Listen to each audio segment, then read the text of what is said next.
Daniel, it's a feeling you're unfortunately probably a little used to. Just talk about that feeling when the caution comes out when you're trying to get to your first win. I mean, none of it matters right now, right? All we're doing right now is all our eggs in one basket next week. Start the season out with the ultimate goal to try to run for a championship. And, we started these playoffs not in the best spot, not the most playoff points. Fought and clawed for all we had. Obviously, winning and locking in would have been a lot more fun. It don't matter though, as long as we have and can conquer the ultimate goal next week. A little bit of a quandary for you, because knowing that if you get turned in that position, then you're out. But if you, so I guess can you take me through your head of like how conservative versus how aggressive are you in that situation? Yeah, the racer in me did not make the right decision to be a racer, right? I mean, first off, you don't get beat on the first restart. 22, he can be way more aggressive, and he shoved me up in the middle, and then that led to 9, get a run, and the caution comes out. Then I have a choice, right? I put myself at the top, surrounding myself with 3 JRM cars, or do I choose the bottom so if I get shucked and not top of 3 wide? I don't know. I promise you, I want to go to the top, and as a race team, we could not make that decision. We had to go to the bottom, so. That's not what I wanted to make for tonight. That's a decision I had to make to get to next week. So you want to take Just from the first run on, there was a massive brake failure, and then the brakes caught on fire. And when the brakes caught on fire, I lost my left rear brake, and that was overheating the right front brake. And then that last little spin out I did, I went to the floor. I was pumping up the brakes like I had to every lap. Finally, I went to the floor. Right front master cylinder cracked, and I either was going to hit the wall or spin out, and I feel terrible for bringing out the caution. I'm a big fan of Hemrick's and really close to Daniel Hemrick, so I wanted him to get his first win. And I feel terrible, but I'm glad he at least moved on to the Final Four. I honestly feel worse for Daniel than I do myself and my team, but that'll happen. How helpful of a feeling is that when you're stopping the brakes, trying to? Yeah, I mean, there's just nothing there. Nothing I could have done, and it was almost inevitable. So we were close. I mean, we just need 2 more laps or whatever, but that'll happen. And then what's the hope when you're out here running around? Is it that some other guys run into trouble? Yeah, that was it. I mean, we just had to hope, and I mean, our car was terrible anyway, so well, it wasn't a good day, but it's okay. Glad at least we got one colleague racing car in the championship 4 and go try to get my colleague that championship trophy. Thanks, Justin. The goal was to come here and try to put 2 in. And we had that ability. We needed to stay ahead of the 18 in points, and we knew that was a challenge coming in. And, we kind of talked about it all week. Being in the position of the 9 or the 11 or the 20 or 18, you can maybe race the race backwards and put yourself in a position to try to win and not worry about the points. And that's what they did. And ultimately, that was the difference maker. And Noah did a great job and did what he needed to do to advance on to the next round. We just didn't do a good enough job tonight. And it's disappointing because we were in the same position last year, and we did all the right things and made our way into the Final Four. And obviously, we came up a little bit short today. So we'll go back to the drawing board and figure out what we need to do next year, and hopefully put ourselves in the Final Four. Justin, Phoenix is still one of your best statistical racetracks. How do you balance going for the win next week versus giving the team some guys respect? I mean, you're gonna obviously race them with respect. You've done it all year, but at this point, you set sail to the wind and go for it, and do everything you can. Obviously, we got a teammate in, so we're gonna try to help them as much as we can to try to win the championship. But I think for us, we got to go next week and focus on trying to go to victory lane. We owe it to ourselves, we owe it to our sponsors, and to everybody at Junior Motorsports. So we'll work hard next week and see what happens. How bittersweet is it to see your teammate come to victory lane, and then knowing, like you just said, you got to help him out a little bit next week, so he goes from your competition to someone you're working with? Well, I mean, that's no different than any other week. I mean, it doesn't matter if it's next week at Phoenix or if it's the first race at Daytona. Our teammates are our teammates, and we do everything we can to try to help our teammates. Tonight was the whole playoffs are tough because you're racing your teammates. We had all 4 cars in the playoffs. So you're obviously battling your teammates for those spots, and so I thought tonight, like I said, I thought they did a great job. They did everything they needed to do. We came up short, and we're paying the price for it, unfortunately. You've done differently tonight. That's tough. I don't know. That's what makes racing so hard, right? Is especially in a situation like these playoffs. You have to execute, and you have to have things go your way. And unfortunately, I don't know. I felt like when the 52 stayed out, that really hurt us. I lost a lot of track position.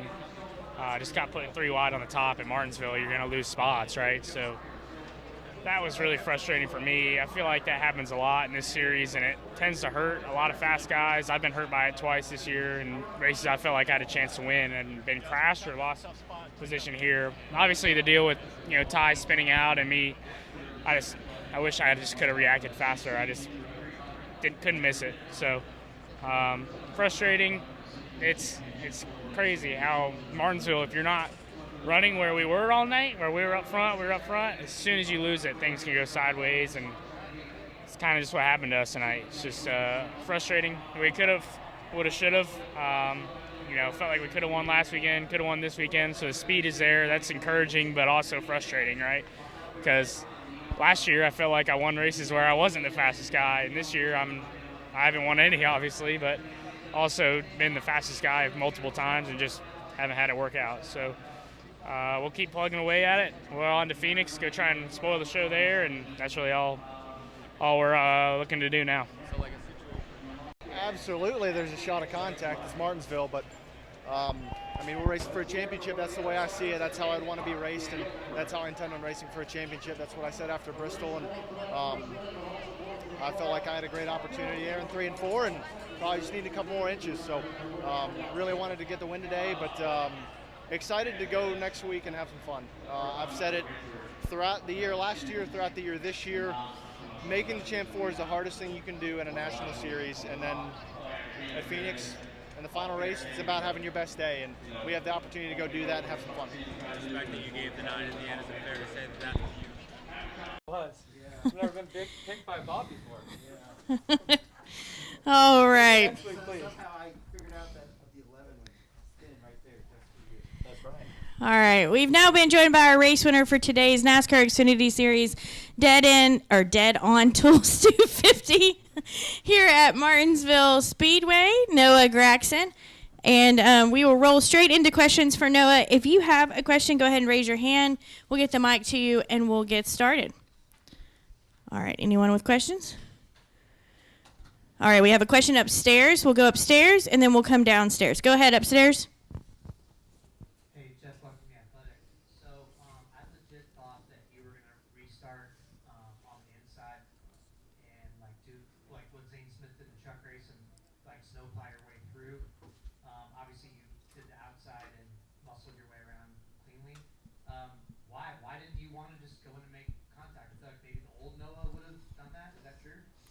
No, my crew chief always tells me winners take the front row, and if you have an opportunity to get the front row, no matter where you're at, you have to take it. And using my experience from my first truck win here in Martinsville, and really this weekend of 2017, we beat Crafton on the top side here too, on a green-white checkered, or maybe there's 10 laps to go, 15 laps to go, but we beat them on the top side and drove away. So.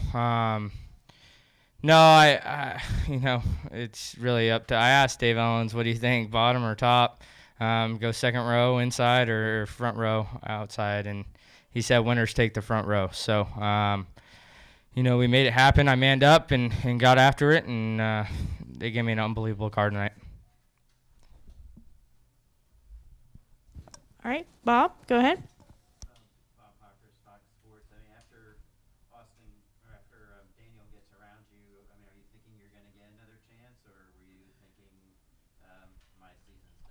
A little bit of both. There's a string. I think there's 2 red JD cars and maybe 2 blue ones that we were lapping. I was hoping they would hold them up enough to, worst comes to worst, get into them and want to go or whatnot. And I was going to do everything in my power to get there. I was wheel hopping on entry, sliding up in the center, just really abusing the tires and pushing them to their full potential, and that's all I had. But at the same time, I was hoping that he would catch that lap traffic. I didn't have caution in mind. I thought we were going to go green to the end, but we got lucky there and kind of saved our season. So for a second there, I was thinking, damn, he's pretty good. I don't know if I could get there, but ended up getting the caution and it worked out. Okay, additional questions downstairs? All right, we'll go to Alex. Alexandra with the Charlotte Observer. Were you aware, I guess, situationally throughout it, just about the points positions of the other guys? Like Hemrick, for example, didn't necessarily need to win that race to stay in it. Was just going for points. But did that at all affect, I guess, where you lined up? No, not at all. I was focused on our race team and being in the best position possible. I saw, 39 other Xfinity cars out there. I didn't see other drivers. I didn't care what points they had. I didn't care what situation they were in. I was on a mission, and it was looking like we were going to fall short, and got lucky with that caution, and then really made it happen on the restart. And it didn't really come to mind at all what those other guys' situation was. Okay, additional questions? I think we have one here in the back. Noah Lewis, TSJ Sports. Noah, we know that when you kind of have that momentum that you're at your best, in hindsight, is it kind of ideal that you came into this race needing to win and then you pulled it off heading into the championship four rather than just coming in with a cushion and still pulling it off? Yeah, I mean, it's a good time to win. You saw Darlington, and then we went on the next weekend and won at Richmond as a team. So, this team's on fire, and we've had solid runs and kind of got up into some trouble at some of these races throughout the playoffs. But we won when it matters most, and we still got one more weekend, but there's a lot of momentum that comes along with winning, your confidence, everything, and this keeps our season alive. We have an opportunity to go race for a championship now where, it wasn't looking too good throughout this whole week, but we knew we had an opportunity, and we made the most of it tonight. We have a question upstairs. We'll go upstairs and then back downstairs. Go ahead, press box. It's Buck again. Did you expect Cindric to race you clean coming off turn 4 there? I mean, he said afterwards, like, that's how he doesn't want to rough you up or anything like that, given that you're racing for a championship, but he could have. Did you expect that was the move he pulled there? I overdrove my turn 3, just trying to get too much, and was really working my tires under caution, and couldn't really find a good balance. I was either heating the right front up too much where I was too tight on the restarts, or I was heating the right rear up too much under cautions, and was loose, and it would be pretty good. So I went a little too far when Hemrick passed me and got a little too loose, and so that kind of caused me under caution with the green white checkers to not work the right rear end as good, and was maybe tighter than I really wanted to be, those two green white checkers, and I overdrove it into 3 and 4 the last lap, and I guess he could have cleaned me out, but we've raced against each other 3 years ago. I think we would have both spun out trying to race for the win, but he's a great race car driver. I got a lot of respect for him and his team, and I'm excited to go to battle with them next weekend. All right, we'll stay upstairs for another question. Dustin Long, NBC Sports. Noah, you and Zane Smith both work with Josh Wise, and I'm just curious how Josh has impacted you and how he's made you a better driver. I think there's a lot of stuff we work on throughout the week with Josh, and he puts so many hours into not only myself, but all of us Team Chevy drivers, and you show him the commitment, he'll show you the commitment, and it's a privilege to be able to work with Josh, and I think there's a lot of guys who would love to work with him, just don't have the opportunity. So he's a huge help and threat to our team and our organization and manufacturer Chevrolet, and it's great to learn from him and Scott Speed and Dan, and also be able to spend time with the other drivers in the Team Chevy camp and kind of feed off them, work out with them, and whatnot. So Josh definitely doesn't get the credit maybe he deserves, and I thank him so much just for all his hard work and hours, and he really truly cares about us and definitely makes us a much better driver, but most importantly, I think he makes me a better person. And that said, Noah, how has he pushed you? I'm sure as a time as a coach, he's doing things for your benefit, but it may not be how you see it, or he may push you to where you're doing things maybe you don't want to, but there's a benefit. How's he pushed you to reach this level? Well, he just says, look at the long-term goal and what are you willing to do to be great. And I try my best with him, and I hated road ride cycling when I first started with him, and now I love getting out on the bicycle and not really pumped to go work out, but I know each and every day it makes us better. But just the motivation throughout the week, preparing for races. The physical side, he does a great job with that, and just being there for emotional support, it's big. I don't care who you are. When you can have somebody to lean on, especially somebody as sharp as Josh and who's understanding as Josh, it really means a lot to not only myself, but the rest of the drivers in his program. So I'm thankful for the opportunity. It's a privilege to be working with him, and hope to continue it on for a long time. All right, we'll continue with questions. Davey, go ahead with your question. Davey Siegel with Front Stretch. No, do you feel like you're best when there's pressure on you? You mentioned Darlington, and tonight, do you feel like you thrive in those situations? I'm getting better at it. Like, really feel like I turned the corner with, like, you think under caution, oh, I'm going to mess up, they're going to beat me. And then really when that turned to, hey, I'm going to whoop these guys' ass, and not actually, but, like, on the racetrack, I'm gonna beat them tonight and having that confidence was at the 2018 Snowball Derby on the final restart. That kind of proved to myself that if I can do that and race one of the best time at jet ski and beat them at the Snowball Derby with 5 laps to go on a restart, that I can do it, and just to believe in myself and really stay focused and stay thinking about different options and things to do on restarts. Drive in deep, don't drive in, think about the guys around you, and different opportunities in that sense of how those restarts can play out. So overall, it's really one of those things now where I have more confidence rather than what's the opposite of confidence? Disconfidence? Deconfidence? I don't know. Does anyone have was it? Doubt, yeah, when you doubt yourself on. Thank you, Bob. When you doubt yourself. Also, your teammate Sam saw the picture that you put on your steering wheel, and he said, glad I could help. You got me fired up. All right, additional questions. I think Alex had a follow-up, and then Bob as well. Go ahead, Alex. Yeah, Alexandra with the Charlotte Observer again.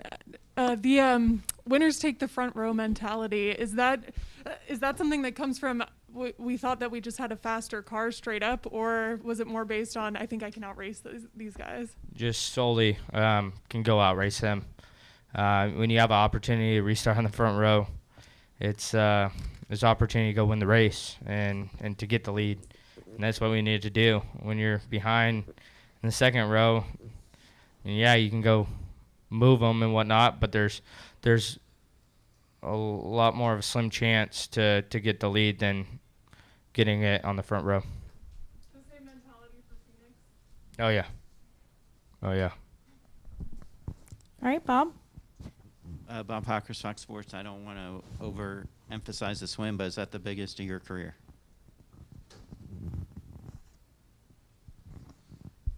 I'm still trying to soak it in, but yeah, I haven't been into the Final Four in the Xfinity Series. I think by the numbers and the situation we're in, there's a lot of pressure leading into this week. So, yeah, I think with that added pressure and being below the cut line and battling through adversity and overcoming all of that, I think it's the biggest one of my career, so far. I haven't thought of that, but yeah, it's the biggest so far. All right, we're going to take one final question.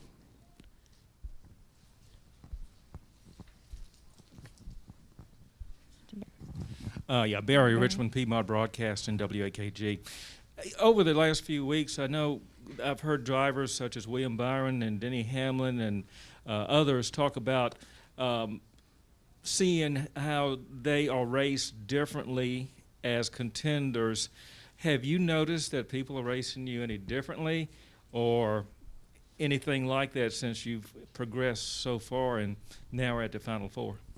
No. I think most guys have raced us pretty clean in the playoffs. And, we've kind of been just racing against the racetracks and the strategy we're on tire-wise and whatnot. But, yeah, I'd say a heavy majority of the field has raced us really clean. All right, Noah, congratulations on the victory. Congratulations on making the Phoenix, and we look forward to seeing you next week. Thank you. Thank you guys all for all the hours you guys put in. We really appreciate it as drivers. Thank you.